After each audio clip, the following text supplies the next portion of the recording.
problema ko? Ay, Jade. galit ako. Teka lang, teka lang. Jade, tama Ano na. sinasabi mo? Sinungaling ako? Galit ako. Jade, bakit kasi hindi mo sinabi sa amin na nag-breakdown ka na pala? Di sana nagpakonsulta tayo sa doktor. You know what?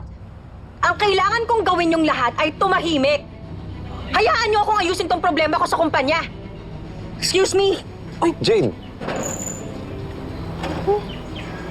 Pero, Mookie, Danilo, promise talaga. Tinawag niya akong Emma, tapos takot na takot talaga siya.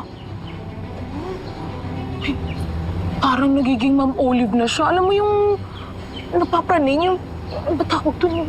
Yung tinutupak, di ba, Mookie? Nakakatakot. Eh, Ate Flor, baka naman nai-stress lang si Tita Jade.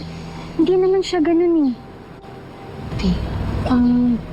Nagiging Olive na siya. Parang sisiraan na ata ng bait. Takot naman. Ano kaya nangyayari kay Ma'am Jade?